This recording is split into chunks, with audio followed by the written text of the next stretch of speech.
The data shows the salary in thousands of dollars for employees given their year's experience. So we have this information right here, and it looks like it's a calculator problem. So what we're going to do is let's throw all of this stuff into a calculator. All right, after we're done throwing it into a calculator, we'll answer these three questions. And it's asking us to use regression. So rather than doing the whole, like, let's see if this adds up and do that thing, let's let our calculator do the job, because I have a feeling it's not going to be absolutely perfect. So let's just plug it in to our calculator and see what our calculator gives us.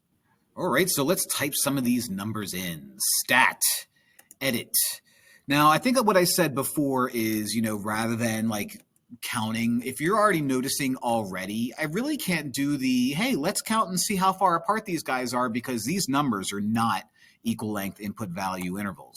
So forget what I said back there like 30 seconds ago. 2, 4, 5, 8, 9, 12, 15. Then we got 48, 54, 58, 68, 73, 80, 88.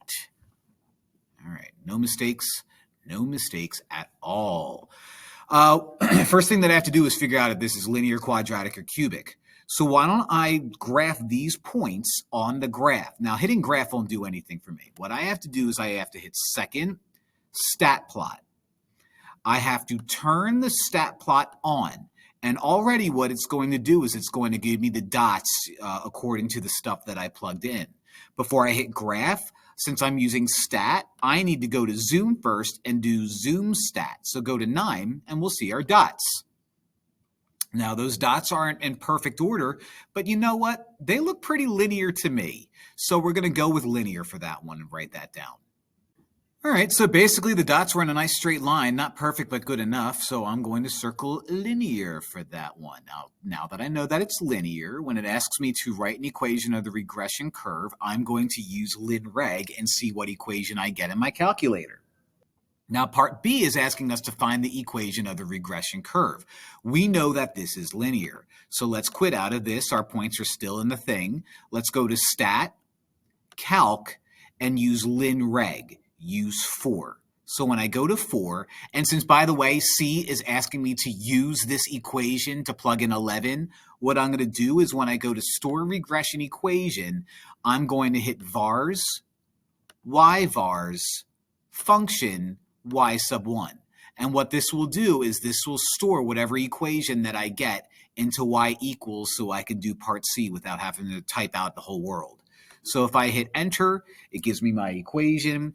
And so when I round it to 3 decimal places, it's going to be y equals 3.137x plus 42.349 end. Mr. Calculator says that the equation is y equals 3.137x plus 42.349. That's my equation.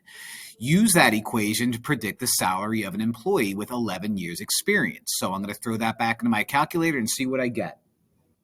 Now, since we stored that equation into y equals, if I want to find out what happens at 11, all I have to do is hit second table, go down to 11, and see what number I get. And that number I get appears to be 76.8603, blah, blah, blah, blah, blah. So when I write that out, I have to remember this is in thousands, so I'll make sure I account for that. But that's how I do this problem on my calculator. Easy peasy. Now, at 11, my calculator gave me something like 76 point blah, blah, blah, blah, blah. But this has to do with 76,000 blah, blah, blah, blah, blah. So the number in my calculator was 76.86036,036. That translates to $76,000, $860.36. Maybe that is a nice bit of coin.